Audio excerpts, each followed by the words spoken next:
and Times Square in Manhattan for construction. Alternate side parking rules are suspended today. Back to you, Kate and Maurice. Thank you, Liz. We will have another check on news, traffic, and weather for you in just 25 minutes. And you can watch CBS 2 anytime, anywhere on WCBS TV.com. We thank you so much for watching. For John Deuce, Liz, everyone here, I'm Maurice Dubois. And I'm Kate Sullivan. Have a great day. The early show straight ahead. Good morning, I'm Harry Smith. Race against time. Rescuers are trying to reach 3 stranded climbers on Oregon's Mount Hood, where 3 others died back in December. But bad weather is hampering the effort. We'll get the latest. And I'm Hannah Storm. Bloody attacks. Despite the security crackdown, bombings continue in Baghdad. More than a dozen killed today in the wake of that devastating market attack that killed 60 over the weekend. We'll have a live report early this Monday morning, February 19th, 2007. From CBS News, this is The Early Show. Live from Fifth Avenue in New York City. Good morning and welcome to the early show. Julie's off this morning and we're going to get to our top story in just a second. It's the very latest from Oregon's Mount Hood. This is a very similar story to just a couple of months ago. Rescuers in a close touch with the stranded climbers, but still have not been able to reach them, not yet anyway. Also, everybody talking about this, the latest Britney Spears stories. They're just unbelievable. It's just been a free fall for Spears.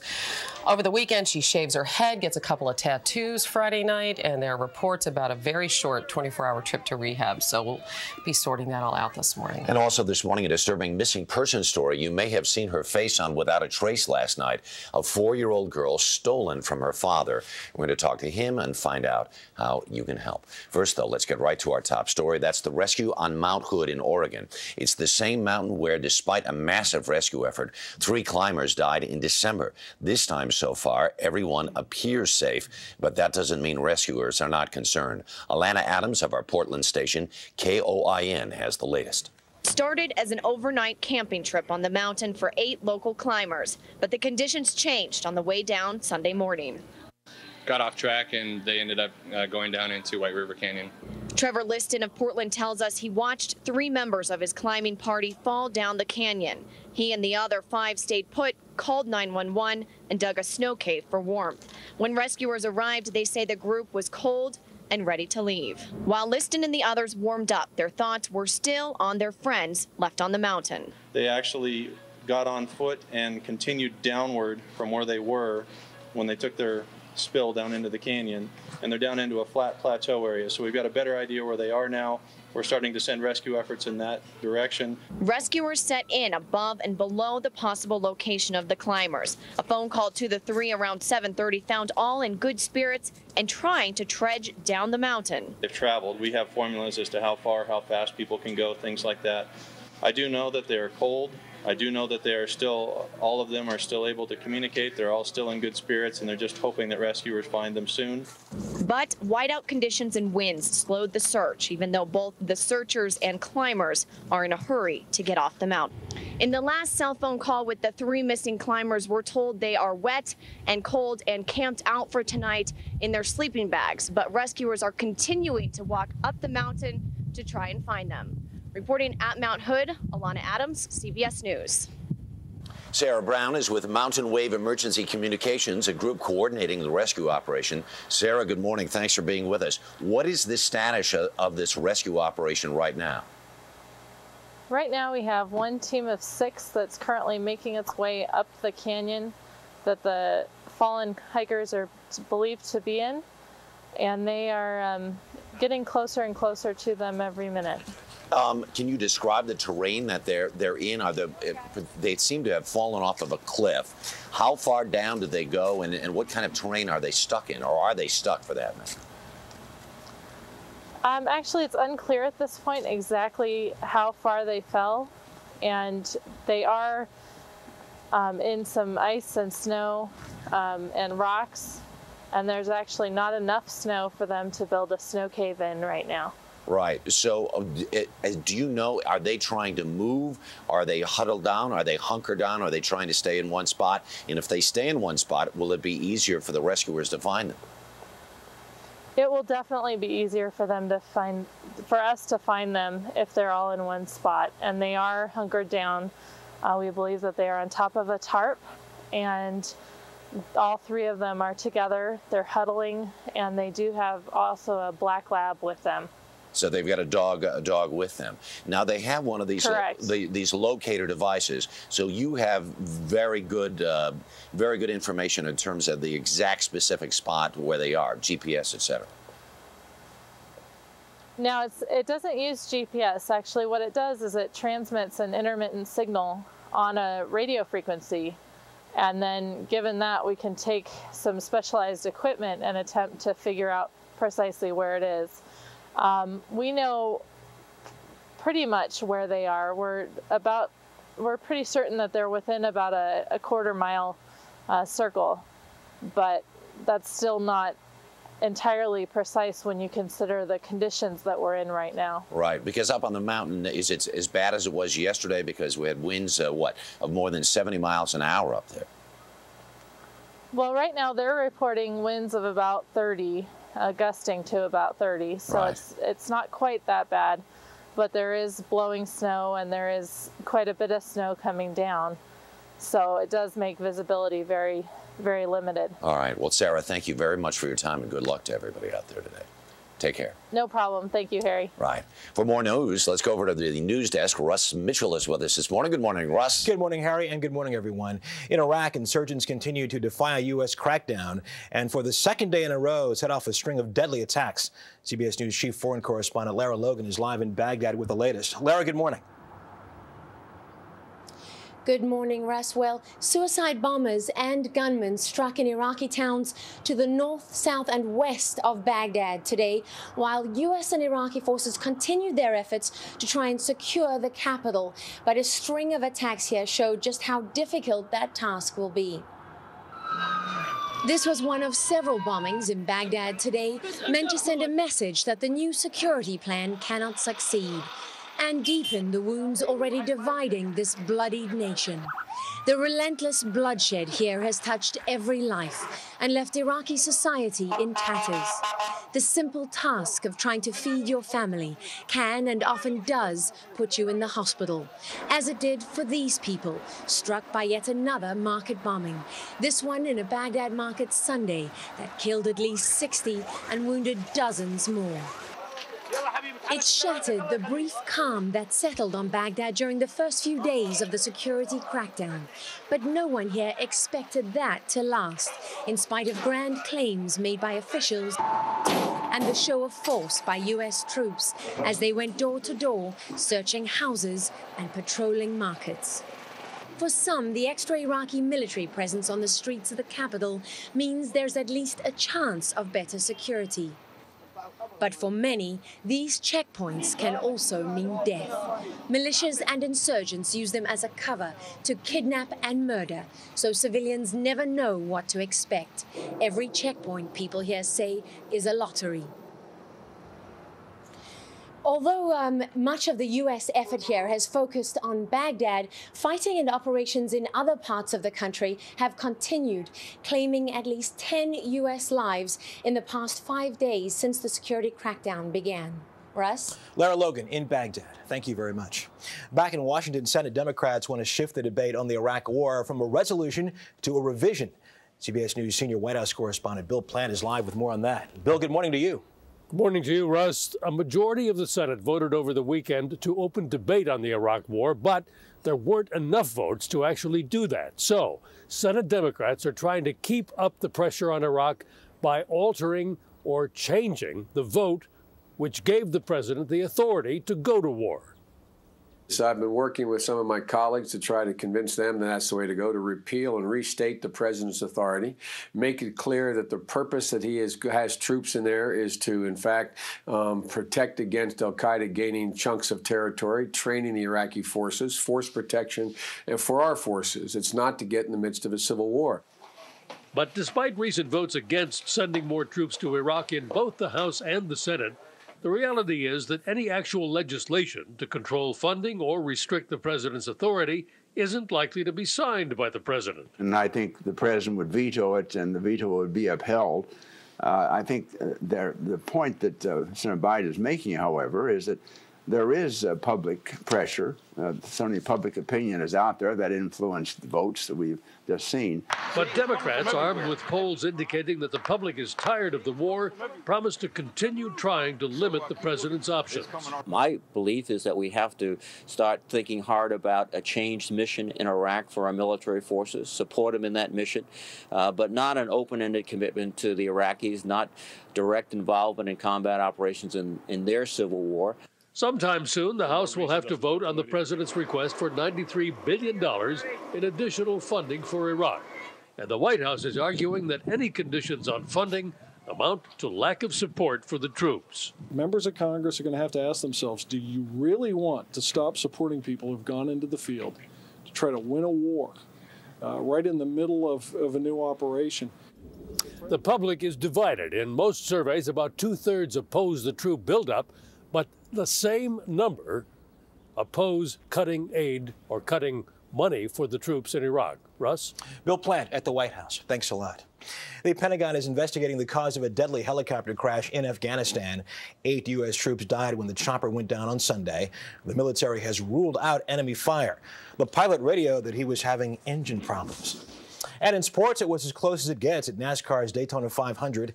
Kevin Harvick sneaked past Mark Martin right at the finish as the rest of the field erupted into a chain reaction of crashes. Look at that. Amazingly, after all this, no one was reported to be seriously hurt. Dave is away in his all-access weekend adventure, so Jeff Berdelli from Staten Island, New York, of our New York station WCBS TV, he's here with our first check of the weather. Jeffrey, good morning. Hey, good morning, Russ, and good morning, everyone. Want to start you in the Northeast. It is brutally cold here. Temperatures in the teens and 20s, wind chills below zero, but relief is on the way, and that'll happen tomorrow. You heard about that story in Mount Hood, Oregon. Today's going to be a rough day, 1 to 2 feet in the mountains. Things will subside a little bit tonight and during the day tomorrow. That's check of the weather across the nation. Now here's an early look at what's happening in your area. Thank you, Staten Island Jeff. Hey, good morning, everybody. Jeff mentioned these nasty wind chills. Look at that, 15 below in Newburgh, 8 below in White Plains, 3 in Central Park. Air temperatures 12. You throw in the wind. Oh, man, it is cold out there. 22 below in Monticello. But we are going to see some improving conditions throughout the course of the week. 26, the high today for your President's Day. But Tuesday into Wednesday, we're in the 40s. Now, late Tuesday into Wednesday, chance of some rain, maybe a few flurries. Best bet for that on Wednesday. But finally, feeling better this week.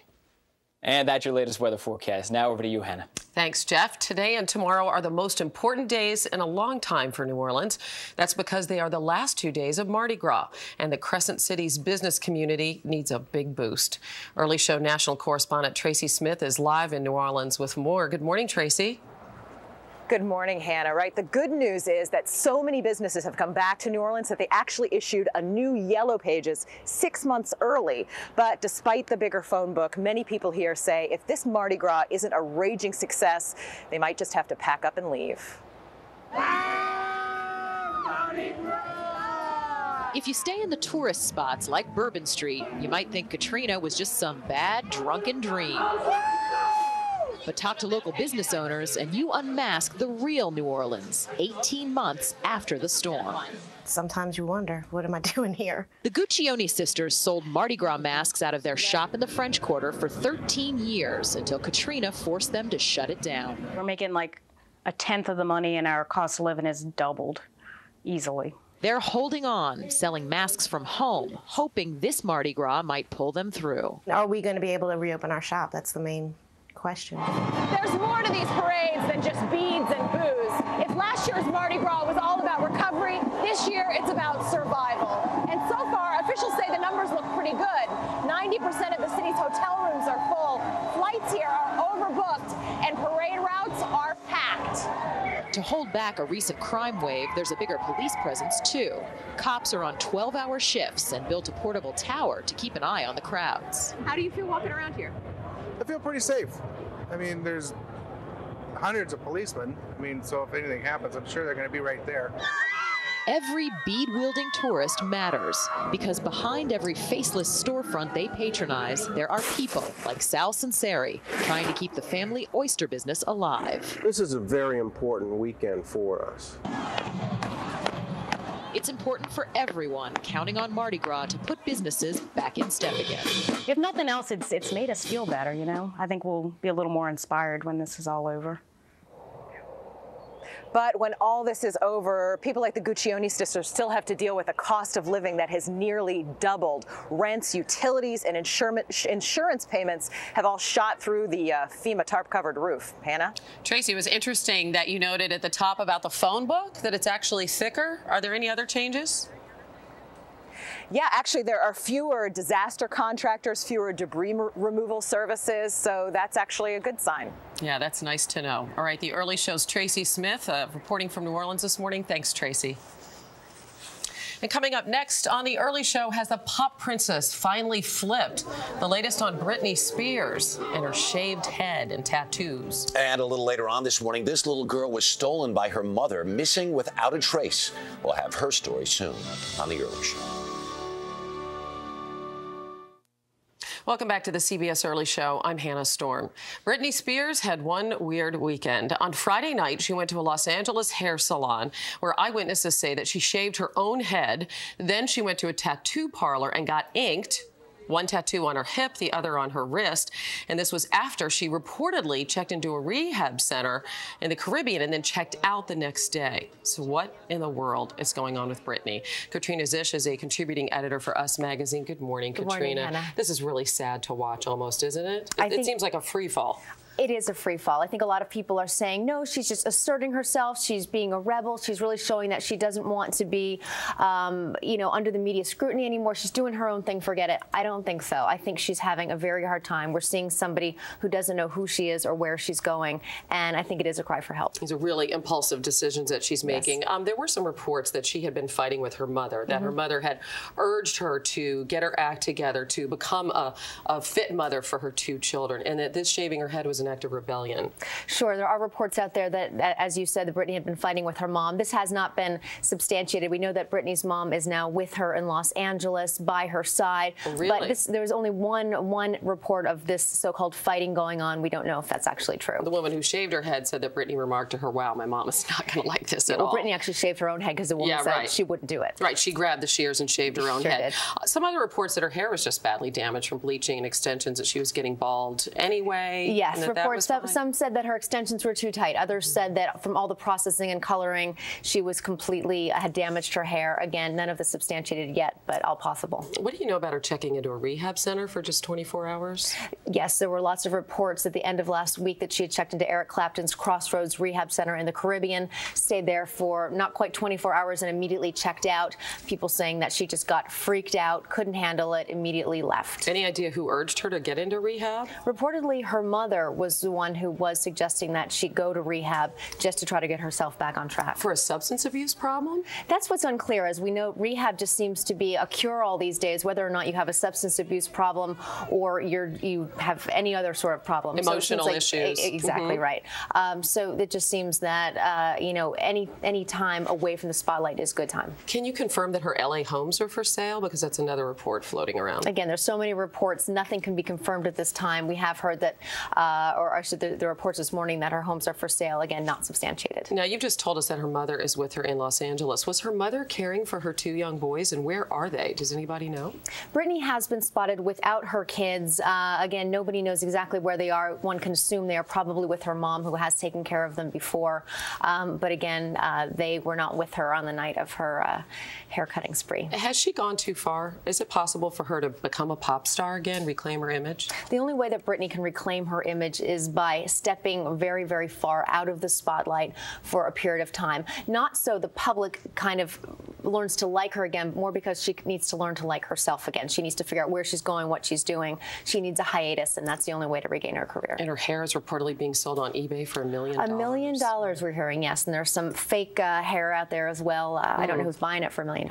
But. Wow. Us Weekly's Katrina Zisch. Thanks so much, as always. Now here's Harry. All right. Thanks, Hannah. Still ahead, the real-life story of the missing little girl seen during last night's Without a Trace. We'll talk to her father.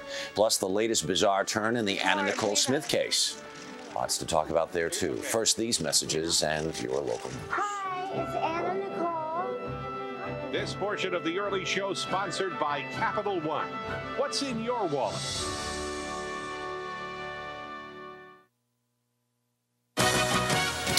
7:25 on a Monday morning. It's President's Day, and it's 13 degrees outside. Good morning. I'm Maurice Dubois. In the news, New Jersey has now become the third state in the nation to offer the legal protection of civil unions to gay couples. Just after the new law took effect at midnight, Stephen Goldstein and Daniel Gross reaffirmed their civil union commitment from Vermont. Couples who applied for civil union license applications must wait 72 hours before they can actually hold ceremonies. And JetBlue Airways is promising to get its operations back on track by tomorrow, but today, the low-cost airline is canceling nearly a quarter of its 600 flights. The delays and cancellations all began during the snow and ice storm on Valentine's Day. That's last Wednesday, by the way. JetBlue's founder says the crisis was a result of poor communications and reservation systems. Weather picture, one more cold one, John. What's going on? And it's really cold. You talk about the air temperature outside right now, but we have wind chills still below zero. Lower Hudson Valley, northwest New Jersey, parts of New York. Monticello last hour, about 22 below zero as far as the wind chill. This afternoon, 26 for a high, cold and blustery, glorious sun, though. Tomorrow, we start to warm up, Maurice. 44, late Tuesday into Wednesday, chance for some rain, maybe some snow for higher elevations and cold pockets. And then Thursday, clearing out the showers, a little cooler on Friday, then right back in those sensational 40s by Saturday. So after today, things will start improving and feeling like they should for this time of the year. Maurice, back to you. Thank you, John. We'll check your traffic when we come back right here in just a minute. It's 10 p.m. in Miami. Who is this? I'm watching you. Do you know what your babysitter's doing? I was alone. I swear. The guy finally killed the mom. I wasn't the only one doing something bad. Just wait until you find out. I know you and Heather were having sex. So? Do you want to tell me what you were doing? You could never understand. The new CSI Miami, CBS tonight. Good morning, everyone. We don't see a lot of volume this morning so far. We do have a problem, though, in Queens involving a closure of the Nassau Expressway westbound. Word of an accident. You can see it there on the left-hand side of your screen. That's by Rockaway Boulevard. The eastbound lanes are open. In New Jersey, on 46 westbound and Little Ferry, we have an accident with injuries. Right by Grand Street, one lane is blocked there. Route 24 in Millburn, New Jersey, westbound, dealing with an accident by the John F. Kennedy Parkway area. Right on the subway, we have trains not running on the 7 line between Roosevelt Avenue in Queens and Times Square in Manhattan. That runs until 5 a.m. tomorrow for construction work. Alternate side parking rules are suspended today for the holiday, but meter rules still apply. Back to you, Maurice. Liz, thanks so much. Bright and early tomorrow on CBS 2 News this morning. A cool job with a delicious twist. We'll have that for you from 5 to 7 a.m. tomorrow on CBS 2 News this morning. I'm Maurice Dubois. Next local update right here in 25 minutes. Early show continues right after the break with the latest on the Britney Spears meltdown. Have yourself a good one. Stay warm.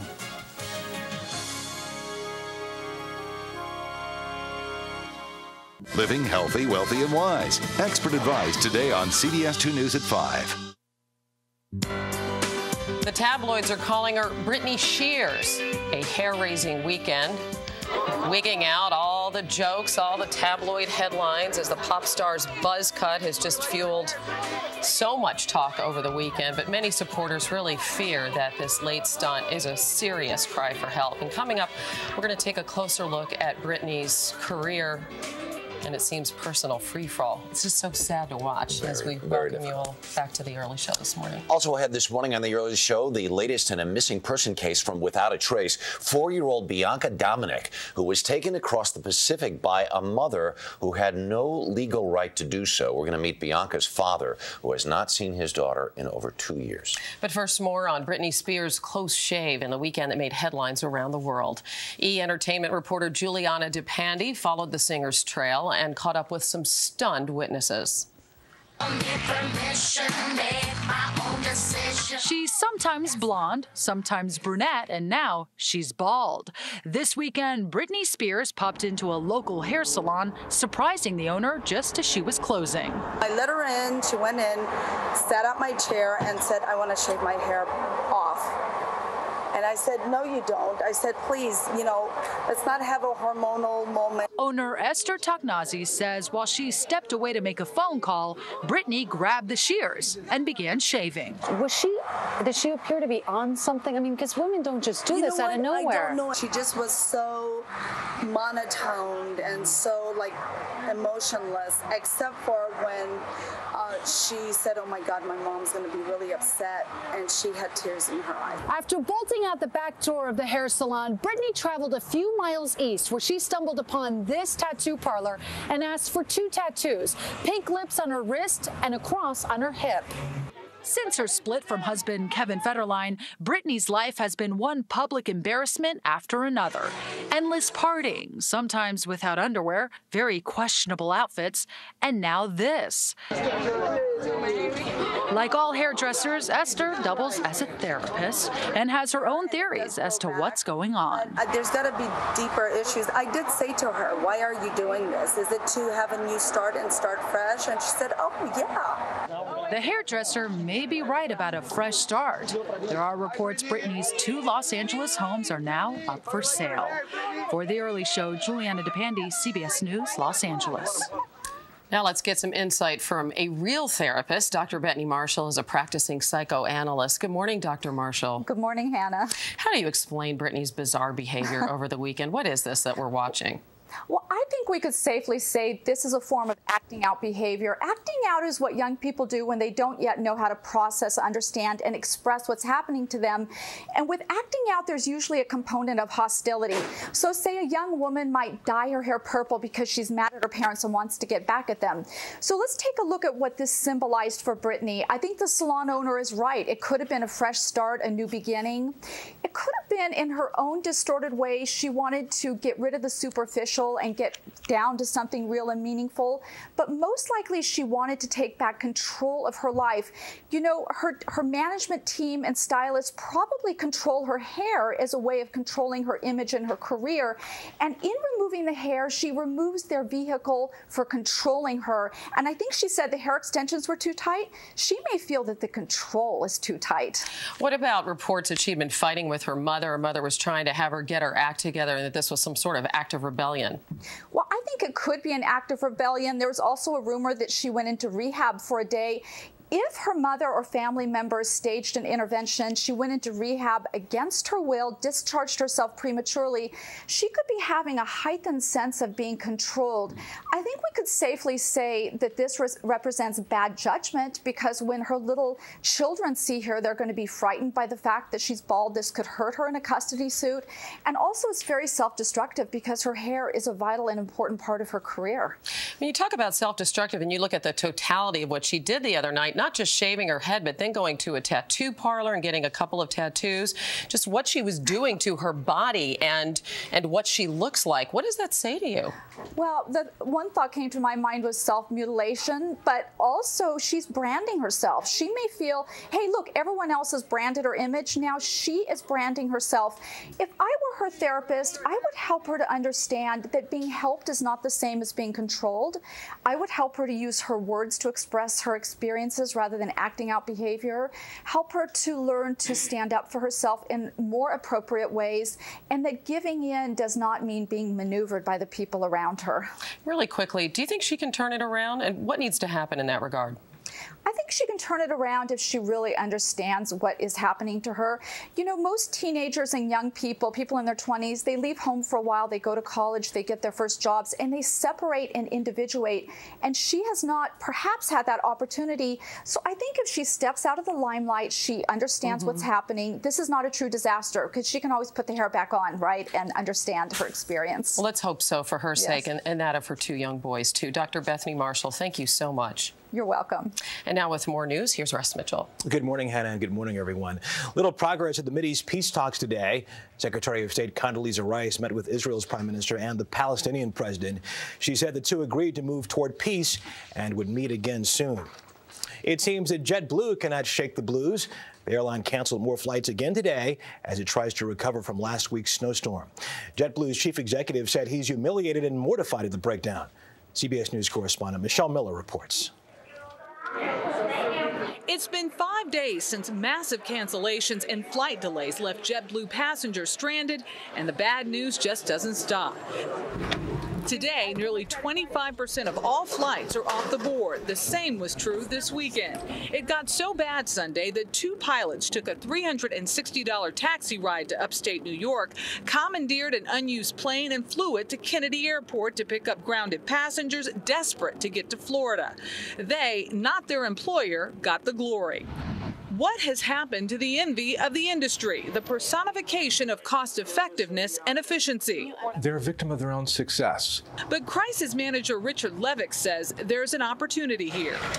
They're at a tipping point. Do we become just like all the other airlines that treat their passengers as hostages, or we're going to show leadership? We're going to become the best in the industry. In a statement, the company says its #1 priority right now is to get up and running smoothly and to get our customers to their destinations.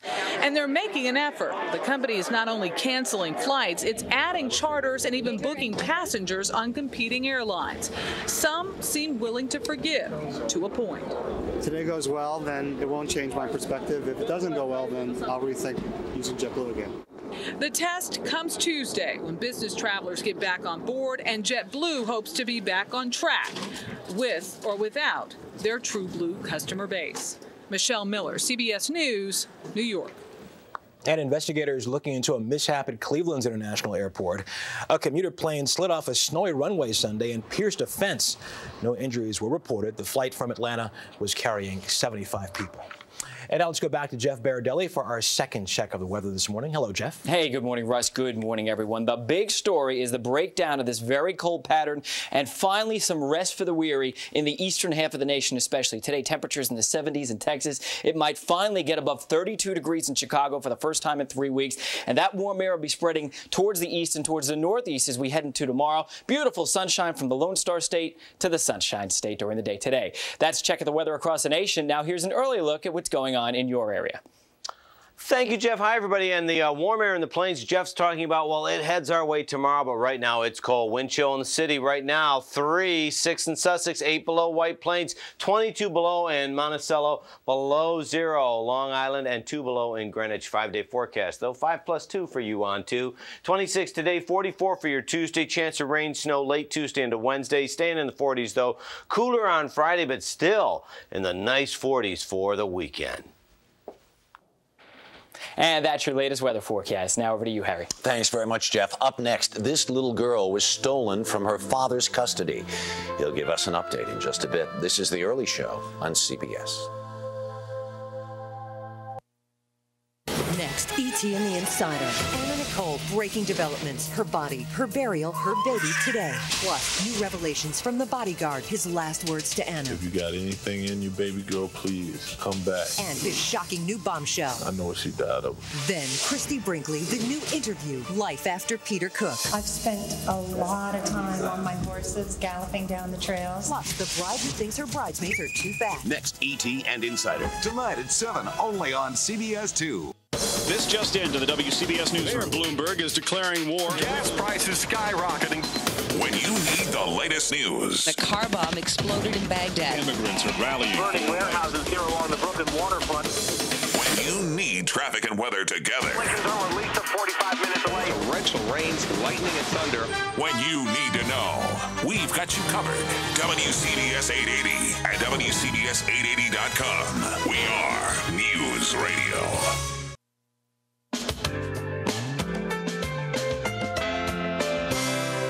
If you were watching the CBS drama Without a Trace on Sunday, you may have seen this photo of this missing 4-year-old girl named Bianca Dominic. Her mother took Bianca to Indonesia more than 2 years ago after a court gave custody to Bianca's father, Robert McConnell.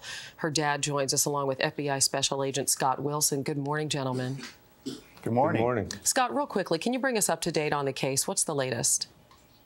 Well, Hannah, what we know is that Bianca was taken from the Cleveland area back in January of 2005, and she was taken to the country of Indonesia by her mother. Presently, we have an arrest warrant for international parental kidnapping for the mother, and we're just working with the State Department, we're working with the Justice Department, National Center for Missing and Exploited Children to try to get Bianca back to the United States. But, Scott, that arrest warrant is not recognized in Indonesia, correct? Well, it isn't, and we're going to work with Indonesia authorities in trying to remedy this situation and trying to get Bianca back to the United States. Robert, what's it been like to be without your daughter, not having seen her for 2 full years? It's been devastating. It's something I don't think anyone can understand until it happens to you. It's been a lot of tears. There's been a lot of grief. It's unimaginable. I know that you've exchanged some emails and some phone calls with her mother. Has her mother given any indication that she might let you see your daughter again? No, she's not offering any kind of relationship with my daughter. And what do you know about her life? What are your concerns about her at this point? Well, I don't really know anything about her life anymore. There's been numerous incidents in Indonesia that have concerned me very much, and without knowing where my daughter is precisely in Indonesia, it's very tough. Scott, do authorities have concerns for her safety? Well, we do, and we'll attempt to find out what the status is over there.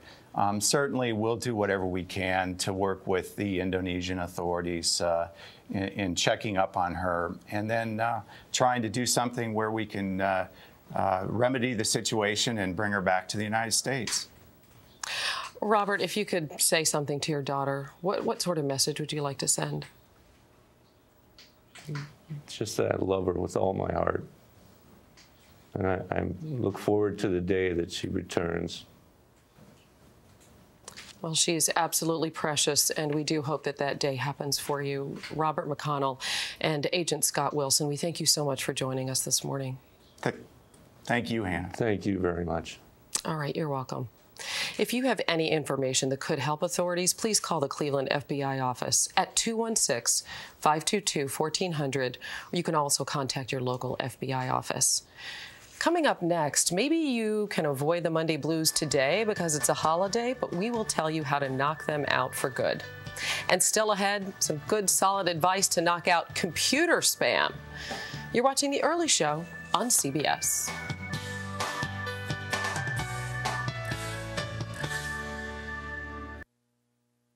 Today at 5, everyone wants to be healthy, wealthy, and wise. So CBS 2 teams up with a panel of experts, the best of the best in their fields, to give you real, practical, and simple steps to transform your life. Healthy, wealthy, and wise. Today at 5. Tomorrow, want a lower interest rate on your credit card? Do you know the importance of saving money when you're young? And parents, don't spend your retirement on college. Priceless financial advice on The Early Show.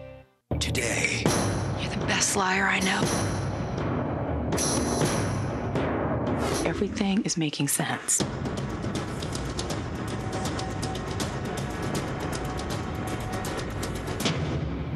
She is dead, right?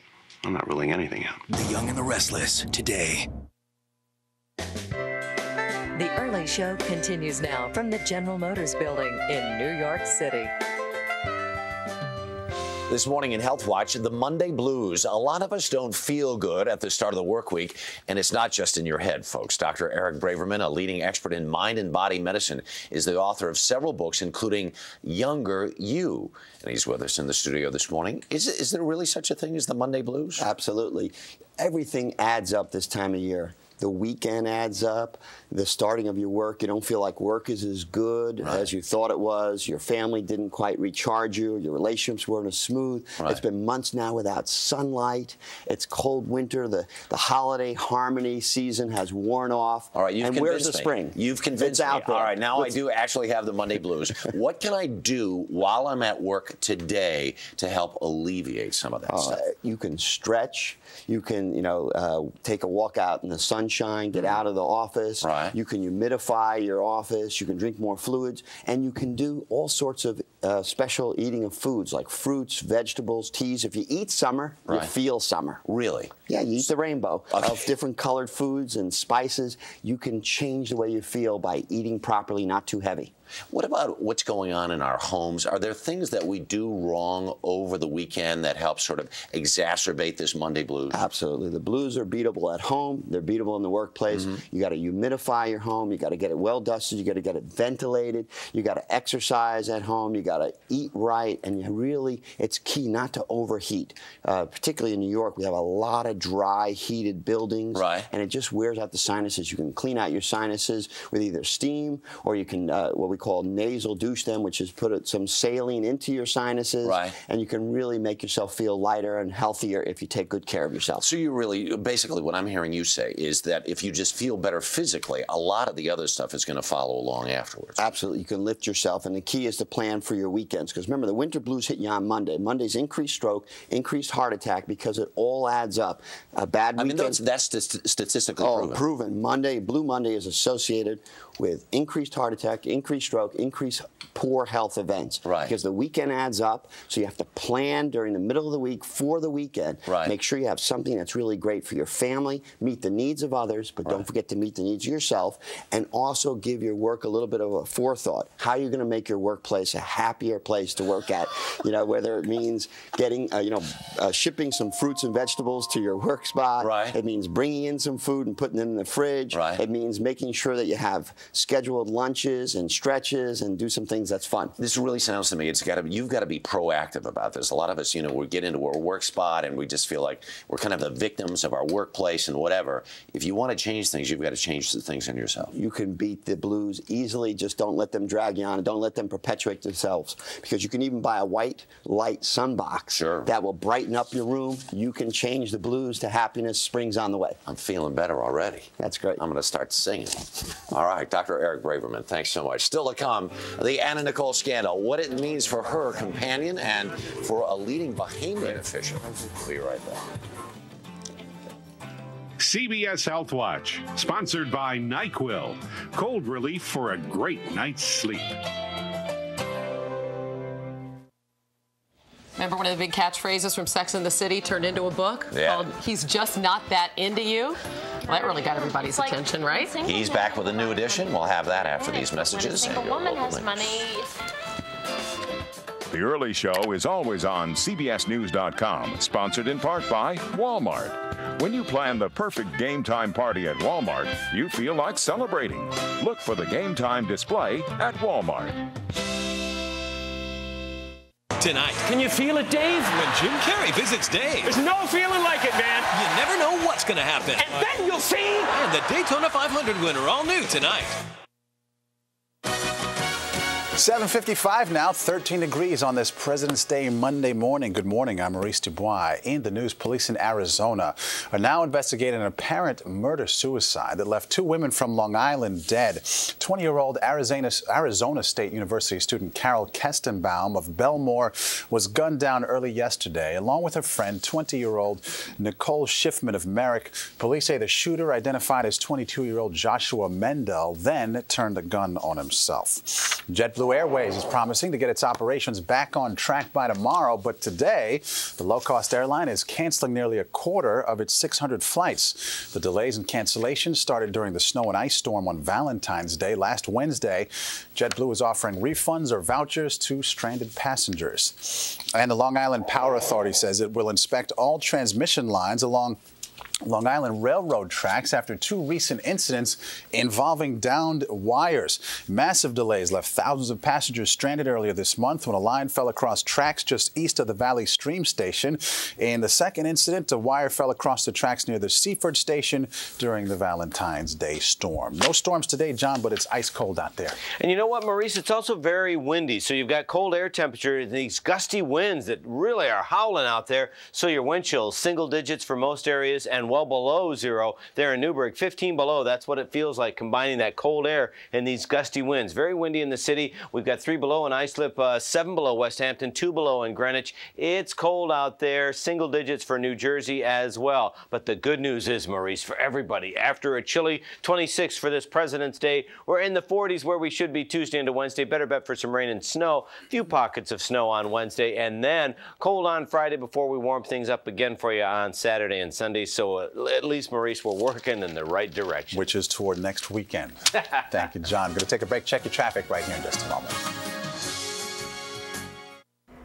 Good morning, everyone. We have a couple of full-lane closures, starting with Queens. Westbound on the Nassau Expressway, that's shut down at Rockaway Boulevard with an accident investigation. Then in New Jersey, in Little Ferry, westbound 46 is closed at Grand Street with an accident with injuries. Use Route 80 as an alternate. On the subway, trains are not running on the 7 line between Roosevelt Avenue in Queens and Times Square in Manhattan because of construction. George Washington Bridge, looking at it live, and things are moving along. Minor delays at all of your bridges and tunnels. Alternate side parking rules are suspended, but meter rules are in effect. Maurice, over to you. Thank you, Liz. Bright and early tomorrow on CBS 2 News this morning. New treatments with instant results to make you look younger for life. That's 5 to 7 a.m. tomorrow. I'm Maurice Dubois. Next local update right here in 25 minutes. The early show continues right after the break. In our neighborhoods, targeting our kids, gangs of the burbs tonight at 11.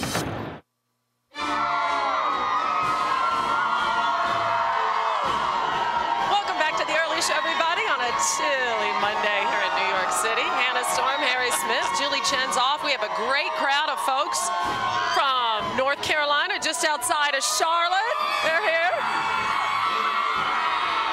I used to live there. That's a fantastic town. And also our buddies from Louisiana brought us some beads. That's quite a look for you, Harry, with the hat, the beads. Doesn't Harry look handsome? Isn't this good? You know what? There is a way to explain this behavior, though. Yeah, what? Because if you were as cold as these people are, you would be screaming too, right? Oh my goodness. Coming up, the latest version of He's Just Not That Into You. The authors give us a little more of their honest advice for single women. Also, we're going to get the latest on the Anna Nicole Smith case. Will tomorrow's court hearings clear things up or just add to the chaos? Probably the latter, right? First, though, the very lucky and fortunate Russ Mitchell is inside with another check in the news. I'm wondering what you guys had to do to get those beads. You want to talk about that? Not much. Okay, all right. Just stand here. Okay. Well, good morning, everyone. Here's what's happening this morning. Rescuers are trying to reach 3 climbers stranded on Oregon's Mount Hood. They fell from a cliff on Sunday and were not seriously hurt. Rescuers have been in contact with them by cell phone. Bad weather is hampering the rescue operation. In Washington, Senate Democrats are not giving up. This weekend, Republicans blocked a second attempt to pass a resolution opposing the president's Iraq troop surge. Now Democrats say they want to revise the 2002 measure, which allowed Mr. Bush to use force against Saddam Hussein. A deadly collision of 2 shuttle buses in Florida. The vehicles smashed head-on into each other late Sunday night at Fort Lauderdale's airport. At least 2 people were killed, 7 others injured. An investigation is underway.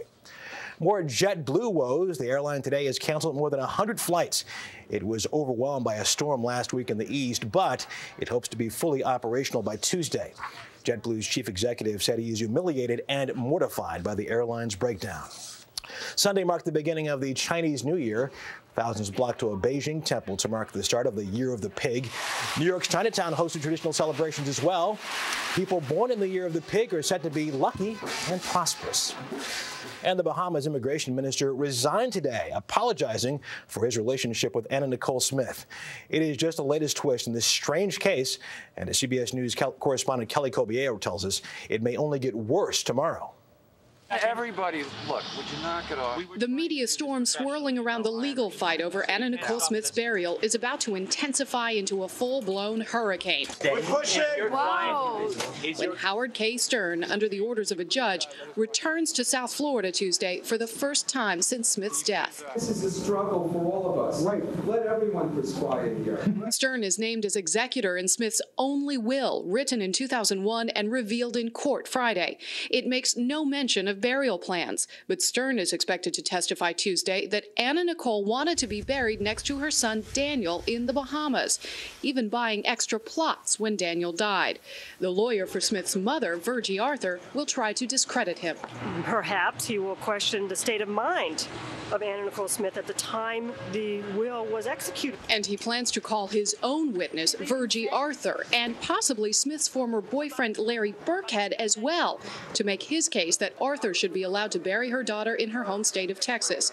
While the two sides were planning their strategies, at the medical examiner's office, 2 embalmers prepared Smith's body for burial Saturday. They did an excellent job. Smith's body likely will remain here under guard for several more days while the judge decides her final resting place. Callie Kobiella, CBS News, Miami. The embalmers promised not to photograph the body or talk about it in any way. Well, still ahead this morning, we'll change directions, talk about spammers, want to get rid of them. We'll have some Consumer Watch advice that will make your life a lot easier. We'll be right back.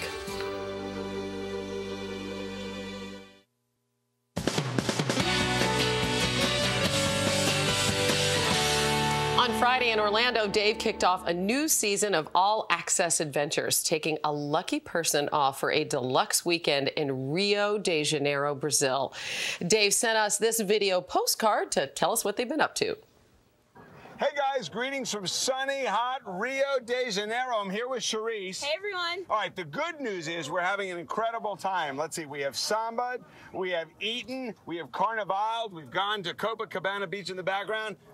The bad news is, I don't think we're going to make it back for today's show. Sorry. Yeah, bummer about that. But keep in mind, we're very busy here, and we'll be back on the plaza on Tuesday. On Wednesday, the highlights from our trip, which are spectacular. And then keep in mind, on Friday, we are in Chicago at Navy Pier, giving away another all-access trip. And if you're interested in going on a trip just like Cherise did, keep in mind, you can log on to CBSNews.com, click on the early show, and then go to the all-access section. And you might have the time of your life like I did. Oh, listen, we got to run. We're supposed to be on the beach in just about an hour again. Right. Sorry, guys. See you later. Bye. Bye-bye. Dave obviously working very, very hard, and we are very, very jealous, but he'll be back here with us tomorrow. Right now, Jeff Baradelli of our New York station WCBS TV is out on the plaza with another check of the weather. This weather report sponsored by Smuckers. With a name like Smuckers, it has to be good. Boy, I'll tell you, that Dave Price rubbing it in. It is brutally cold here on the plaza. Wind chills way below zero. We got the folks from Piedmont Middle School in North Carolina. Folks, what are you guys crazy? It's freezing out here. You should have stayed in your hotel rooms. No, we got to give them credit for being out here. It really is cold. What are you guys' names? What's your name? Alexis. Alexis, how you doing? What's your name? Lakin. Lakin, who do you want to say hi to at home? My dad. You want to say hello to your dad? How about you? My dad and my brother Garrett. All right. Folks, tomorrow it's going to be in the 40s. How do we feel about that right here in New York City? So we do have a warm-up underway, but it is really bitterly cold here in the Northeast. The places to be today, Texas, in Florida, Southeast, gorgeous sunshine, and across the Northwest, we're talking stormy once again. That's checking the weather across the nation. Now here's a look at what's going on in your area. Thank you, Jeff and friends. And yeah, Dave timing again. Always, it's what it's all about. He'll be back tomorrow and it'll be much nicer. But right now, boy, you factor in the wind, feels like 1 below in Central Park, 4 below in Islip, a big 0 in Greenwich. Sorry about that. 9 below White Plains, Newburgh, 13 below, 18 below in Monticello. Cold air and gusty winds. Nasty out there for your President's Day, but better for the rest of the week. 44 for your Tuesday, chance of rain, maybe a little snow, middle part of the week. Staying finally seasonal for the rest of the week. And that's your latest weather. Now back to you, Hannah. What a great crowd out there. Thanks, Jeff. Well, before Julie took some time off, she sat down with the authors of one of the best-known advice books for single women. 3 years ago, Greg Barron and Liz Tuccillo turned a 6-word phrase into a runaway bestseller. He's just not that into you. Now, their realistic romance guide is out with an expanded edition, including advice on how to move on when he's just not that into you. Greg Barron, Liz Tuccillo, good morning. Good morning. How did this expanded version come about? Well, you know, we sort of exploded this bomb into the world of that he's just not that into you and you have to move on. And then it sort of felt like, also as a single woman, that there was sort of a process you go through after you sort of have this new philosophy of moving on and not settling and raising your standards that we wanted to talk about. So it's like, now what do I do? It's now that I pretty figure much it out. now what do I do? Yeah. Before we move on to now what do I do, Greg, for any woman out there who doesn't know, what's a good sign that a guy is just not that into you? Well, Liz and I always say that if you find yourself discussing your boyfriend too often with your friends, that's a sign. If you're suddenly like going through emails and trying to, analyze them, and, just whenever you just feel ill at ease, relationships aren't supposed to be frightening.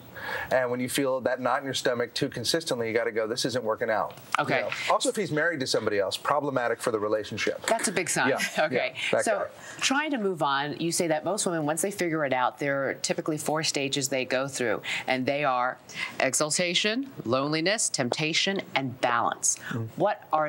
What is each stage like? Well, exultation is just sort of the euphoria you feel when you've sort of seen the light and you've dumped the guy that, was just not that into you, or you sort of erased all the emails from somebody who was never going to ask you out, or whatever it is. You got out of that situation and you just feel so empowered and so fantastic that it's sort of this euphoric feeling that doesn't last that long. but then, right, because Greg, loneliness sets in. How do you recommend women handle that? They probably want to call the guy that wasn't into them. Completely, and you just have to remind yourself. You have to remind yourself of the better choices you're making now. And loneliness just happens. People are afraid to feel their feelings. Every once in a while, you got to go, I'm lonely, but you know what? I'm not miserable. I'm not with someone who doesn't like to do the things I like to do or be the kind of person I want to be. So you just have to remind yourself you're doing the right thing, and it will pass. Maybe lonely's not so bad, right? And it'll pass. Temptation. Yes. Liz, what's the temptation stage? Well, that there'll be some guy with a really great excuse, and you'll say, well, I know that there's excuses, but he really is going through a terrible, like a breakup that just happened, and he really is sort of very wounded, and I really should give him the 6 months he needs to. Yeah, sure. And so he slips through the cracks, and then you sort of even feel worse about it later, that I know this now, I have this information, and I still sort of put myself in a bad situation. But you got to remind yourself, and when you hear those excuses, that if somebody really likes you, people make great change for things that they want. So no matter what, maybe you may have come out of a horrible divorce or something like that, but then you meet this great person, you're like, look, whatever it takes, I'm going to get there. Those people exist, and we know they do, and you have to remind yourself that that's the way people behave when they like you. Which takes you to the last stage, which is balance. Yes, which is just sort of like a lot of times when you have a new philosophy, you sort of go to the extreme, and then this sort of balance is when you sort of realize, there are going to be situations that aren't black and white. I'm going to have to investigate the situation a little because I'm still not sure what it is. But then at the end of the day, I'm going to make the right decision for myself. So I'm not going to walk in, a guy sort of cancels a date. I'm not going to call him up and scream, what, you're just not that into me. Mm-hmm. But at the same time, I am going to be cautious to say, well, is this behavior that's going to continue? So it's the balance of sort of taking chances, because you still have to take chances when you're dating, and also taking care of yourself. Greg, is there a stage 5 where once you figure out he's not that into you, it can swing around and he can get into you? I wouldn't hold out hope for that, and I'm loath to say it because then people will spend time waiting for people to come around, and who wants to wait around for somebody who wasn't into you in the first place? They're going to have to move a mountain to get there. Absolutely. All right, Greg Barron, Liz Tuchil, thank you so much. Thank you. And you can read an excerpt from the new edition of He's Just Not That Into You by heading to the Early Show website at cbsnews.com. And now here's Harry. All right, thanks, Julie. Up next, some of the simple things you can do around the house with your kids if you're ready to start going green. We'll show you when we come back.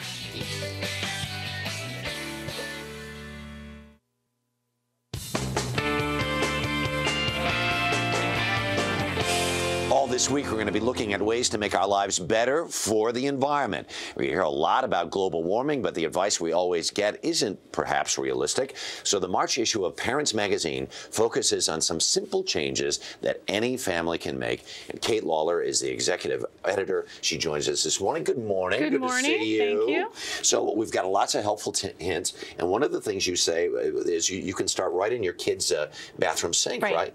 Right. All this what is this gizmo here? This is a little whale attachment that goes on your faucet, and it's a great way to save on those paper cups that are basically just a waste of paper. Right. turn it on. Oops. And especially when the kids are brushing their teeth, and it right? turns it into a water fountain. And then if you let this flap go, it's a regular sink again. So it's a really fun thing for kids. They love it. Well, and the other thing, too, is that when kids are brushing their teeth, if they turn it on full bore, that's a lot of water just flying by. And that's so much less. Exactly. This saves water, which is terrific. Now move over this way, and that way. Oh, I really didn't mean that. I did not mean that. That was supposed to be a joke. Here's a towel. All right. Now, one of the other things you suggest is so many times you go out, you're going to do something, and you want to bring along something to drink. Bottled water is not necessarily the way to go. What are these guys? Yeah, these are refillable, kid-friendly water bottles. Bottled water costs $1 per bottle. That's $8 a gallon. That's when you think a lot. about it, that's way more than a gallon of gas. Right. So these, you can refill these with tap water every day. Yeah. And it's a fun way for kids to have their own special water bottle. And think about all the plastic that goes into all of those bottles, right? You're talking about really cutting down on money and... exactly. You save on all those plastic bottles these that are end really up in cute. landfills. What kid wouldn't want one of these, right? All right, this is very important, these power strips. Why? When your appliances are plugged in, even when they're not on, they're still using electricity. Big time. Big time. So, but it's kind of a pain to remember to pull out all the plugs all the time. So if you plug everything into a power strip, then it's just a quick one on-off button. And it cuts off the electricity to everything at once. Really smart. With all the new appliances and everybody, all these digital things that are just wow, wow, wow. Wow, that's a lot of electricity. Exactly. Now, what do we have here? We've got, this is talking about dishwashing and washing clothes. These are non-toxic dishwashing liquids, which are easier on the water system. And then we've got triple concentrated laundry detergent. I'm just seeing this now in the grocery store. Yeah, it's terrific. It uses a third less soap for a normal size load, which is, again, easier on the water system. Very it's cool. a smaller bottle, so it's less plastic. Cool. More or less plastic again. And if you're going to go out and you're going to buy a new appliance, you absolutely have to look for that. Yes, if you're in the market for a new dishwasher or washing machine, the Energy Star logo will ensure that it uses 40 to 50% less energy than a standard model. Super. We're talking about recycling here. What do we have? Think about stuff in your house. If you're going to throw it away, think about a way you can reuse it. We've got an extra toothbrush holder here. Throw in some baby utensils and you can put it in your diaper bag. Cute. These are disposable baby food containers. Wash them out and reuse them for your older children's lunch instead of those baggies that we waste all the time. And then tissue paper from the dry cleaner. You can save that and fold it into your clothes when you're packing for a trip. Oh, that keeps really things from getting wrinkled. And finally, what do we have here? Finally, we've got just an array of organic cotton baby stuff. And this is cotton that's grown organically without pesticides and that sort of stuff. No one's saying you have to replace all your baby clothes with organic stuff, but it's just nice to know there's a ton of options out there, and it's really cute and not that expensive. Kate, I tell you what, next time you come back, we promise not to splash you. All right, very good. Kate Waller, thank you so much. Coming up, Gabrielle Union is here. She's going to tell us about Daddy's Little Girls. That's after these messages and your local news. Parenting, sponsored by Tylenol Arthritis. Stop, think, Tylenol.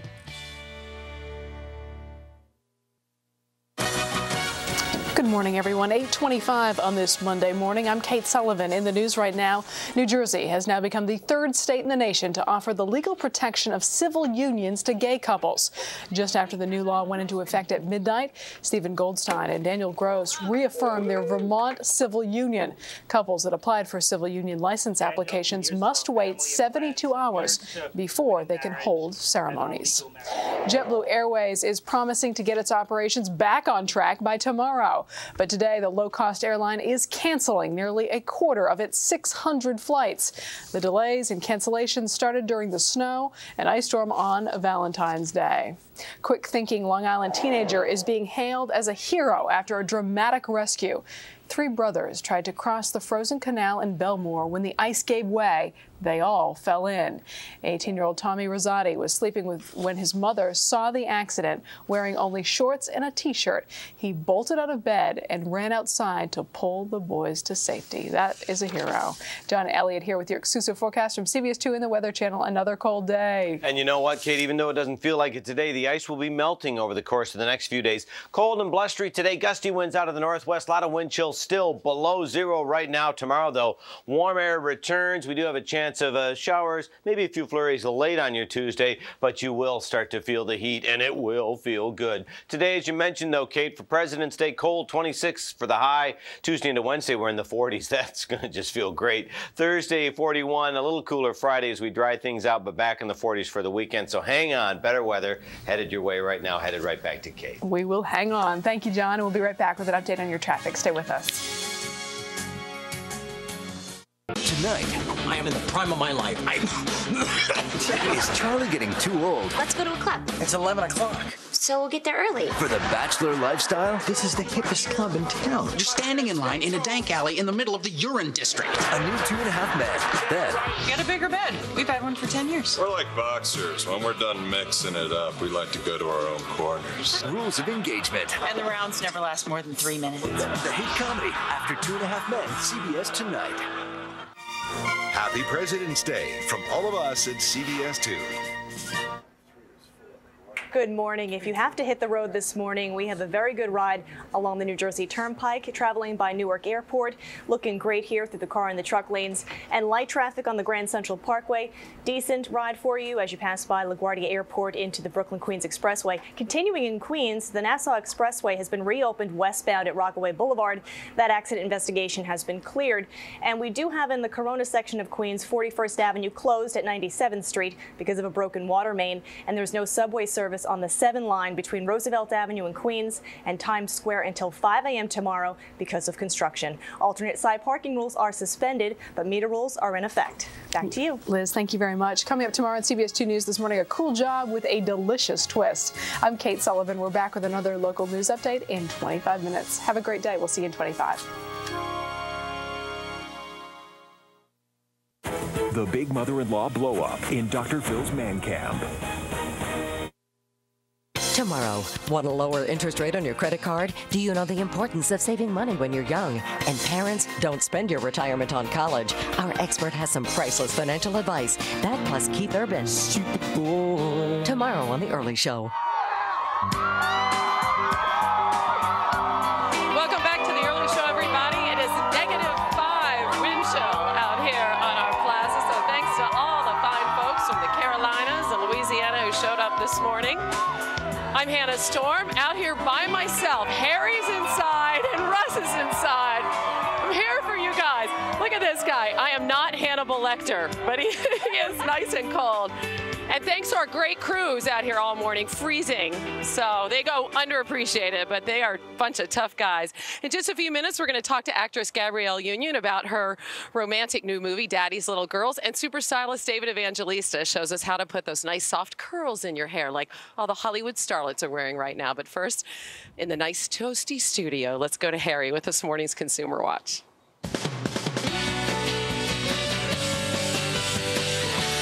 Thanks, Hannah. For decades, telemarketers had unlimited access to our home phones. Then the Do Not Call list was created in 2003, and now there are more ways to fight back against direct marketers. CBS News science and technology correspondent Daniel Seberg is here with a few good weapons. Good morning. How are you? Good morning, Harry. Here's the good news and the bad news, okay? The good news is there are some things you can do about it. The bad news is it's up to you to do something about it. You really have to be in the driver's seat. Yeah. Well, first off, we went out and talked to some people about just how they feel about those kinds of phone calls that always seem to come at supper time. Take a look at this. All right. They hound you any time of day and night. Saturday morning, Sunday morning at 8 a.m. I had somebody calling me. It's ridiculous. They call all the time at dinner time, and I just say, sorry, I can't talk to you, goodbye. I don't even give them the time of day. If the baby's sleeping, wakes up the baby, then the dog's barking, and goes on from there. They don't take no for an answer. How many people? There are a lot of people have signed up for these Do Not Call lists, right? Right. It's very easy to do. And this is, by the way, with telemarketers, we all wish we could call the telemarketers back at their home just so they know how it feels to be called. It's very easy to do. You can do it online or by calling in. It's donotcall.gov is the website run by the FTC. And you can see the number you can call there as well. You can register your home number or your cell phone number. It takes about a month or so to kick in. You also will get a confirmation email if you do it online. So they'll say, is this really you? Are you really signing up for this? Right. So make sure you respond to that and confirm. Otherwise, you're not really going to be registered for it. Well, it is. It's 137 million people apparently have really actually signed up for this. Yeah. But a lot of those people say, I've signed up for this. I still get these calls anyhow. Part of that is they may not be clicking on this confirmation email. As well, it's not completely foolproof. proof. There are certain exceptions to this, certain charities and other groups. If you're already doing business with somebody, it's possible they can still call you that way. Okay, let's go beyond the phone. Let's go to the computer, because one of the things that drives a lot of people nuts is spam. We went back onto the streets and talked to people about one of their favorite subjects, spam. I've got over 348 emails right now, and I would say 75% of them are spam. It's very annoying because you spend more time sorting it out than you do reading your genuine email. You got to have a couple of emails just to escape it, one for just family and friends and one for business and stuff like that. Now, there are a couple of things you say that you can do to help alleviate some of this spam. And you say first thing you have to do is report deceptive emails. So do you report them to? Exactly. By the way, I've already had about half a dozen spam emails this morning myself. Right. You need to report it to the FTC. And what we're talking about here is deceptive emails, emails that promise a particular product, a weight loss pill that doesn't work. And that goes to spam@uce.gov. That's unsolicitedcommercialemail.gov. Right. Now, if you want to sign up for certain websites where you say you have to put in your name and a password. Because they're always asking you. They always ask you for that. And that often ends up generating emails to you, which you can consider spam. You can go to bugmenot.com, which is a little bit controversial because it sort of circumvents that way of logging in. They give you a fake login and a fake password, so you don't have to give your own information. Yeah. And what's the last one on the bottom? The last one at dmaconsumers.org, the Direct Marketing Association says, hey, we're not necessarily the bad guys here. Even though we're part of this marketing, we want to give you a way to opt out of this in terms of this bulk email. So you can go to their website and opt out of it. The bad news, though, most spammers are not that scrupulous. So they're not necessarily part of the DMA, and they're not going to participate in this. We still get junk mail. Let's talk to folks about direct marketing. Let's see what they have to say. You get credit card offers after credit card offers after credit card offers. I average at least 3 a day for myself. I get offers for a previous babysitter who lived with us from 2 years ago. The second I get my mail, I throw it away. I don't even open it. We've even had one in the dog's name. I'm not surprised. My kids get credit card offers. Sure. What's the best thing we can do? Best thing you can do is, first of all, don't reply to them. You can actually sign up for a way to not receive any more credit card offers. It's something a lot of people don't need any more credit cards at this point. But you can actually go to optoutprescreen.com or call that number and ask to be taken off all of these pre-approved credit card offers. So they'll stop for about a period of 5 years, but you have to keep up with it. The bottom line is don't respond to any of this stuff. Once you do, it only creates more business. Exactly. All right, Daniel Seaberg, very, very good advice. Do appreciate it. Thanks so much. Let's go back outside where Jeff Baradelli has our final check of our chilly weather. Morning, Jeff. Hey, good morning, Harry. Chilly will be an understatement. It is brutally cold out here. Most of the folks you see behind me from Piedmont Middle School in North Carolina. What a fantastic crowd, you guys. I bet you guys can't wait to get back to nice, warm, toasty North Carolina, right? Yeah. The Burke family celebrating 38 great years of marriage. They're from Alaska. They say you guys are crazy. It's not cold out here. All right, let's talk about the weather forecast. And the good news here is that by tomorrow, we're going to see a rapid relief here in the Northeast. Temperatures cold today, but into the 40s tomorrow. Nicer in Chicago as well, but stormy by the end of the week. And that's your check of the weather across the nation. Now here's an early look at what's going on in your area. You can see it on the little faces there. It is cold. Wind chills in the city. We're at 1 below in Central Park, 9 below in White Plains.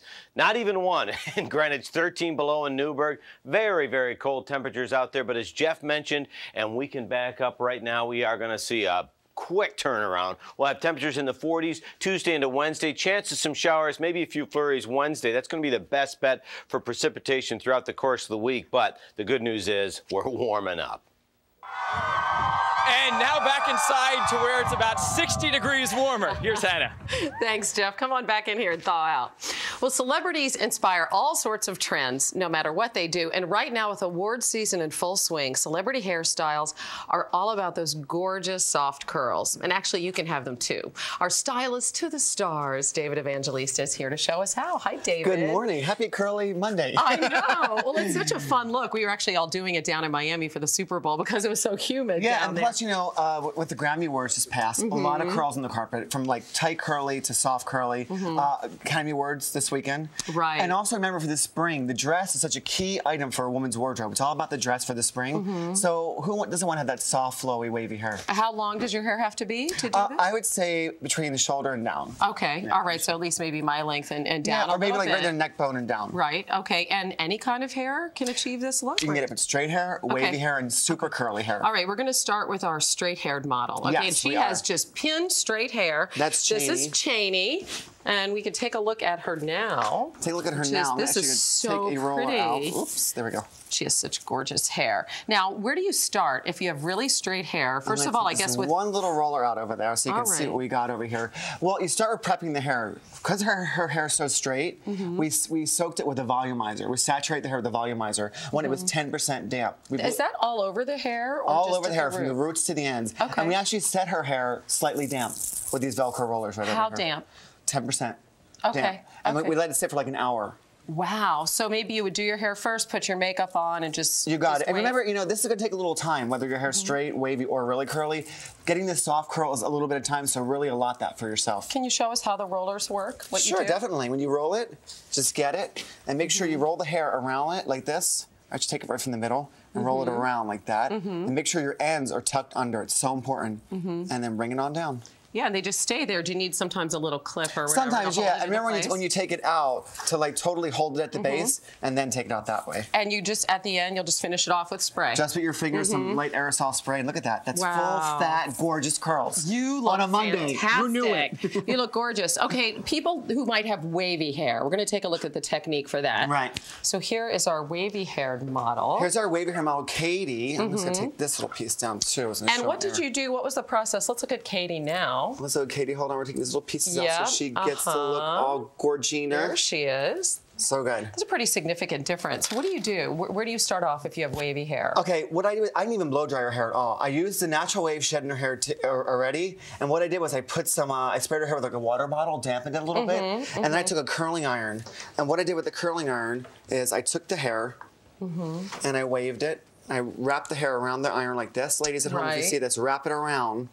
And then just tuck the ends under like that. Is that hard to do, though? Wrap it around like that? No, it's actually easier than taking the hair all the way through the clasp and going all the way around. It's actually quicker if you just take it like that. Wrap it around, and then just put it in the ends right there. What about your hair in the back? It seems that you just bring it to the front and do it that way. Bring it around to the front, and then do it down that way. And what kind of product at the end? A little aerosol spray is good. A little silicone to get it shiny. But it's a really, really soft look. And this so you can just do that from dry, then? From dry hair, yeah. Just take a little water bottle, spritz the hair, moisten the hair, and then start with your iron. What about using a curl-enhancing product and then using a diffuser on your hair? Yes, I love curl-enhancing products. There's tons of them out today. I know we have one from Fido, stuff from Matrix, definitely. There's all products out there you can get. Okay, now sometimes the challenge is, and maybe this doesn't make sense to people, but if you have really curly hair, let's look at our last model. How do you how do you sort of loosen that up into the trend that we're talking about? What do you have to do? Now this takes a little bit of time actually. These are actually done with hot rollers, okay? We blew her hair out with a brush, with a large round brush. So you made her hair straight. You took it from super curly back to straight. Right. This hair needs a lot of attention. So what we did is, again, we took it, we blew it out really straight with like a day for We put a day for in there to keep the frizz down. And then we just put hot rollers in at the end to give it that lovely little soft bounce to it, if you see it right there. And again, you just rolled them all back I rolled them all back off of her face because I know her hair is going to fall forward. So I just put it all back off her face. Okay. You guys look gorgeous. I love it. And you made it look easy, as always. Next week, you and I. Monday's curls. Monday's a big curl day for you. Great. Fabulous. That's David Evangelista. Now here's Harry with Living Room Live.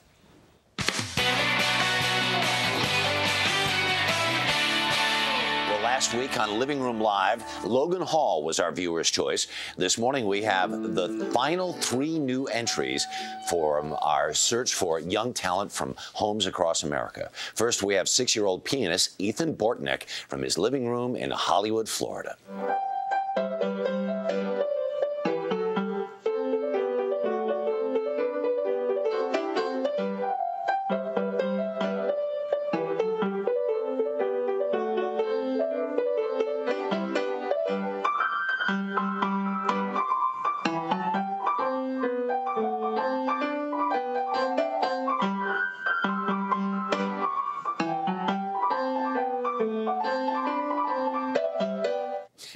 Next, we have the Pendleton sisters from Tulsa, Oklahoma.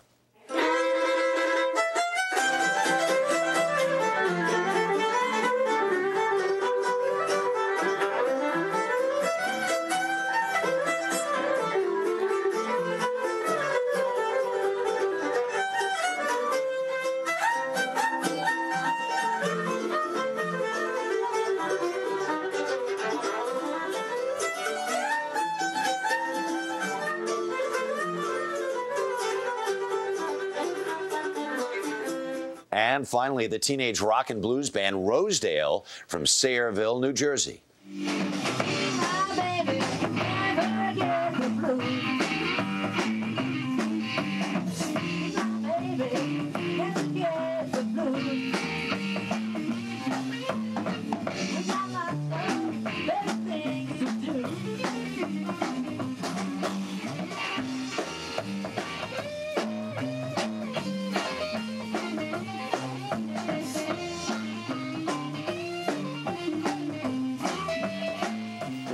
And to choose your favorite, go to our website at cbsnews.com and look for Living Room Live. Before you vote, check out Adam Contras and the Egos to learn more about this week's performers. And on Thursday, we're going to find out who your favorite is. And don't forget to tune in next Monday for our third finalist round. Now, here's Hannah with Box Office Plus. Union has built a successful movie career playing strong, take-charge women in movies like Bring It On, Bad Boys 2, and Running with Scissors. And in her latest role, she plays a romantically challenged lawyer in Tyler Perry's new film, Daddy's Little Girls. Gabrielle Union, good morning. Good morning. All right, let's get something straight before we start talking about the movie, and that's your real-life love life, okay? Oh, God. We've seen these crazy tabloid headlines about you and Derek Jeter. I wish I was taking part in it. Who hides Derek Jeter? I would so not be denying that. I would be down Times Square, like, I love DJ and all my, Yankee gear, but he's a great guy. He's just not my guy. I wish, but no. Oh my gosh. What did your mom say about that? She was so excited. She thought Derek Jeter was coming for Easter. I'm like, Mom, Derek Jeter's not coming for Easter, and certainly not to Omaha. I wish. If my real life was half as exciting as what's reported, I would be so happy. Right? Yeah. That's so funny. But yeah, Derek Jeter, high-class problems, I suppose. Wouldn't that be great? Yeah. Yep. The movie Daddy's Little Girls is so sweet. It was written for you by Tyler Perry, which is such an honor. But how did that come about? I sort of stalked his agents. Conveniently, and I just happened to be on the plane with him, and I was like, I'd love to work with your client Tyler Perry. Can you hook it up? And like a couple weeks later, hooked up a lunch with Tyler and I that lasted like 4 hours, and we connected, and he turned in a script for me about a month later, and we started filming about 3 months after that. And it's so humbling. I mean, to inspire someone to write a piece of literature for you. I'm happy to get a card from my mother, much less a whole script for me. I was blown away. He portrays you as you're a high-powered lawyer in this movie. You're having a little bit of a hard time finding a man, and you meet this man. He's actually your driver. He has 3 children, and you end up helping him in his custody battle. And we're going to take a look at a scene where you actually meet his daughters for the first time. Why do you meet my daddy? We met at work. I think you guys saw me in court the other day, remember? Oh, court? That was you? Yeah. You look so much older. What'd you say your name was again? Julia. Ain't that a white girl name? Okay, now we're supposed to be nice. Hey! Hey, you made it. Yeah. Wow, yeah, your kids are certainly gonna be lawyers because they sure as heck grilled the hell out of me. I bet they did. Such a funny scene. You play this complete workaholic, really successful Atlanta attorney, and you have these friends who think that none of the men out there are up to your standards. Do you have friends like that? My friends are very opinionated about the people that I date. I think your friends want the best for you, and I think we all have this idea of who Prince Charming is and what package they're supposed to come in, and they're supposed to ride up on this white horse or a white Porsche and live in this great house, and those kind of guys are supposed to be the best guys. And I think if we open ourselves up to all different kinds of men and all different socioeconomic groups, I think we will find a lot more opportunities for love. And you're back in the single scene right now, so I guess you're listening to your own advice. I'm right trying there. to. You did something that I admire so much. You've used your platform as an actress to go public with a sexual assault that happened when you were younger, and you pushed for more funding for rape crisis centers across the country. You've testified in front of Congress. Have you heard from a lot of women about how meaningful your work has been in that area? Oh my gosh. What's sad and great all at once is the amount of Me Too's. Women who come up to me on the street just saying, me too. And, because, sexual assault, rape is the most underreported crime there is in the world. it's disheartening to see how many women suffer in silence. So I hope that by me speaking out, it at least inspires women to get counseling and the treatment that you need, so you're not suffering in silence and you're not alone. But just the sheer numbers of Me Too's is overwhelming. So I know my work is far from over. Well, it's very inspirational to see you do that, and I think that's really great. Thank you. Congratulations on the movie and everything else. Thank you. Gabrielle Union, thanks. We'll be right back. This is The Early Show on CBS.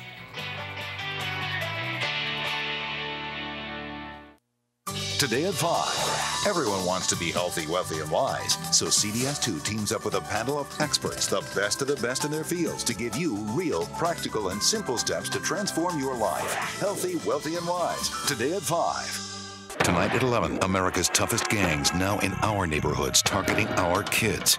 Investigative reporter Scott Weinberger exposes a world no child should ever know. They're going to find you. They're going to kill you right away. Gangs of the Burbs. Tonight, CBS 2 News at 11.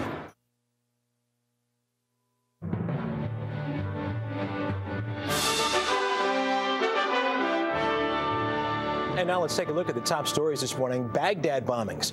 At least 19 people were killed today in a series of attacks.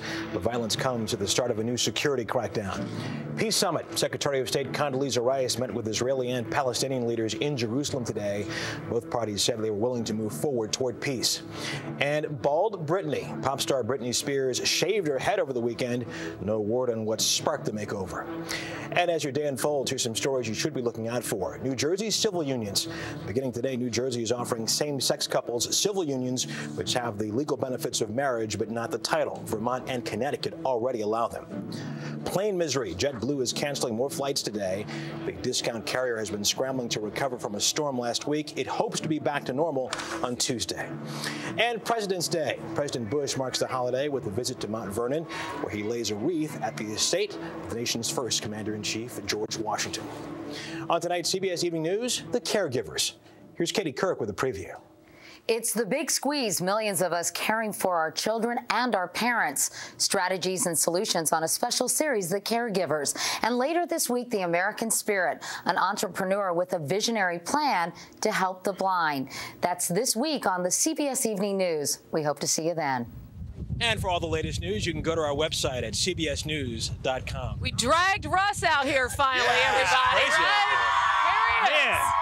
The end of the show. Whoa. Nice of you to show up in solidarity with us out here in the freezing cold. 15 seconds to go before we go back inside. Is that No, actually, we just got the stretch sign. We're going to be out for about another half hour or so. Okay. The wind is blowing hard. It's a cold, brilliant, clear, sunny day. Thank you all of our friends from South Carolina. Coming out today. Happy President's Day, hanging out with us out on the plaza today. So yeah, nice. I hope everybody enjoys their day off in a President's Day. Good idea. Right? Have a great day, everybody. Your local news is next. See it now, anytime, anywhere. CBS Wireless Video and Picture Alerts. Text the word news to 99888. A very good morning to you. 8:55 on this Monday morning. I'm Kate Sullivan. In the news right now, police in Arizona are now investigating an apparent murder-suicide that left two women from Long Island dead. 20-year-old Arizona State University student Carol Kestenbaum of Belmore was gunned down early yesterday along with her friend, 20-year-old Nicole Schiffman of Merrick. Police say the shooter, identified as 22-year-old Joshua Mendel, then turned the gun on himself. Meanwhile, JetBlue Airways is promising to get its operations back on track by tomorrow. But today, the low-cost airline is canceling nearly a quarter of its 600 flights. The delays and cancellations started during the snow and ice storm on Valentine's Day. JetBlue is offering refunds or vouchers to stranded passengers. Let's take a look at your cold forecast now with John Elliott. Hi, John. Hi, Kate. Just one more day on your President's Day. I know it's a day off for so many. Unfortunately, it's going to still be cold. We've got one below when you combine the cold air temperature and these gusty winds out of the northwest. That's for Central Park. Colder still for the lower Hudson Valley. Look at that, 13 below in Newburgh, 0 in Greenwich, below 0 readings for much of Long Island. Cold in New Jersey as well. Monticello, 18 below the wind chill. Good news is, though, Kate, Tuesday into Wednesday, we are going to warm things up. Actually, a little bit above normal on your Tuesday. Chance of rain, snow late Tuesday into Wednesday. But thankfully, for the end of the week, we are going to be feeling warmer. That's going to feel great. Kate, back to you. Looks wonderful. Thanks so much, John. And we'll be right back with a final check on your traffic. Stay with us. Some shows are ripped from the headlines. You're an idiot. What are you thinking? But they prefer to do their own ripping. Don't throw baloney at me. Don't roll your eyes when she talks to you. You are pretty thick. I am your worst nightmare. Dr. Phil and Judge Judy, weekdays starting at 3 on CBS 2.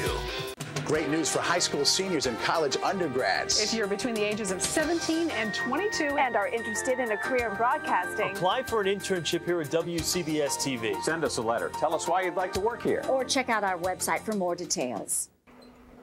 Good morning, everyone. We have an easy commute in most areas. We'll show you a couple of live cameras, starting with the Lincoln Tunnel, getting into New York City. Minor delays at all of your Hudson River crossings. Taking it over to the Grand Central Parkway, we're looking good.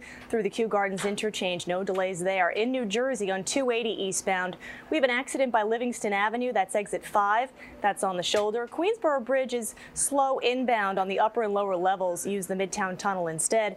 And there is no subway service on the 7 line between Roosevelt Avenue in Queens and Times Square because of construction, and that construction runs till tomorrow at 5 a.m.